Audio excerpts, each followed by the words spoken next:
સંસ્કૃત ભાષા એટલે દેવ ભાષા તરીકે પ્રચલિત છે। સંસ્કૃત ભાષાના પ્રચાર પ્રસાર માટે રાજ્ય સરકાર દ્વારા સોમનાથ મહાદેવના સાનિધ્યમાં વેરાવળ ખાતે શ્રી સોમનાથ સંસ્કૃત યુનિવર્સિટીની 2006માં સ્થાપના કરવામાં આવી, જે રાજ્ય સરકારના અથાગ પ્રયાસોથી 2007માં કાર્યરત કરવામાં આવી હતી। સોમનાથ સંસ્કૃત યુનિવર્સિટીમાં હાલમાં 240 જેટલા વિદ્યાર્થીઓ અલગ અલગ કોર્સમાં અભ્યાસ કરે છે। અનેક વિદ્યાર્થીઓ નિપુણ બની 3 થી 4 લાખ જેવું પેકેજની કમાણી કરે છે।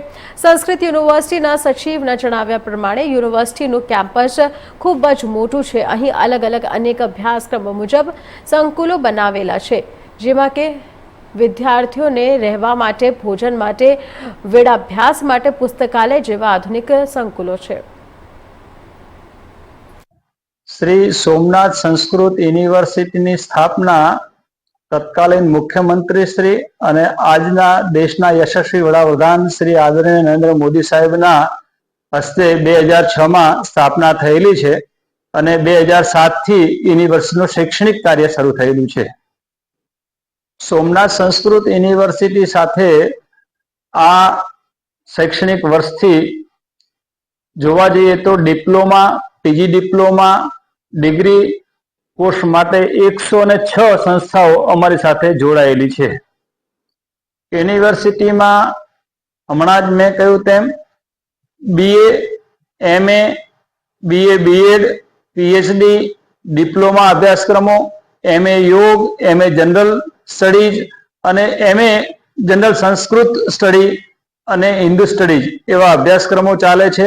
સાથે સાથે અમે ઓનલાઈન ડિસ્ટન્સ એજ્યુકેશનમાં પણ ડિપ્લોમા અભ્યાસક્રમો ચલાવીએ છીએ। આ સંસ્કૃત યુનિવર્સિટીમાં અત્યારે પરિસરમાં 2 વિદ્યાર્થીઓ વિદેશી અભ્યાસ કરી રહ્યા છે, જેમાં એક પોલેન્ડથી દીકરી ભણવા માટે આવેલી છે, જ્યારે બીજો બાંગ્લાદેશથી એક વિદ્યાર્થી અહીંયા અભ્યાસ કરી રહ્યો છે। સૌથી પહેલા તો અમે 2012માં શાસ્ત્રી 1માં અહીંયા અમે એડમિશન લીધું, ત્યારે અમને સંસ્કૃતની કંઈ ખબર નહોતી। પછી અહીંયા આવીને અમને સંસ્કૃતમય વાતાવરણ મળ્યું, સંસ્કૃત વિશે ઘણું બધું જાણવાનું મળ્યું કે સંસ્કૃત શું છે। પહેલા તો અમને કંઈ ખબર જ નહોતી, પછી ધીમે ધીમે અમને સંસ્કૃત બોલતા શીખવાડ્યું અને સંસ્કૃત માં શું શું નવું છે, જેમ કે સંસ્કૃતમાં ગરબા છે, ગીતો છે અને ઘણું બધું શીખવાનું મળ્યું। આ સંસ્કૃત યુનિવર્સિટીમાં ભાઈઓ અને બહેનોને રહેવા માટે ખૂબ જ સારી સુવિધા છે, રહેવાની જમવાની પણ સારી સુવિધા છે અને આ યુનિવર્સિટીમાં ભણવા માટે ફી પણ ઓછી છે અને જરૂરિયાત અહીંયા બધા જ પ્રકારના પુસ્તકો પણ મળે છે, જેમ કે રામાયણ, મહાભારત બધા જ પ્રકારના ગ્રંથો પ્રાપ્ત થાય છે। એટલા માટે બહાર પણ કોઈ પુસ્તકો લેવાની જરૂર પડતી નથી। અહીંયા ઘણા બધા પ્રકારના ડિપાર્ટમેન્ટ ચાલે છે, જેમ કે પુરાણ, જ્યોતિષ, વેદ, સાહિત્ય, કર્મકાંડ બધા જ પ્રકારના ડિપાર્ટમેન્ટ ચાલે છે। હા, અહીંયા ઘણી મોટી લાઇબ્રેરી પણ છે, એમાં ઘણા બધા પ્રકારના પુસ્તકો મળે છે અને 24 કલાક એ લાઇબ્રેરી ચાલુ જ હોય છે અને આપણને જે પણ પુસ્તકોની જરૂર પડે તો ત્યાં જઈને આપણે લઈ શકીએ છીએ। જેમ કે અમે શોધ છાત્રો છે, તો અમારા માટે પણ 24 કલાક ત્યાં પુસ્તકો પ્રાપ્ત થાય છે। Because I think it's a very beautiful language and it's very old, like the most old from all.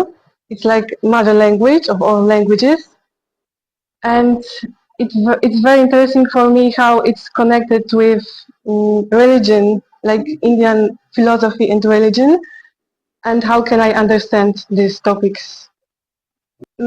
So I think maybe Sanskrit is now not commonly, people don't talk in this language, but anyway I think it's very interesting and the knowledge is very deep.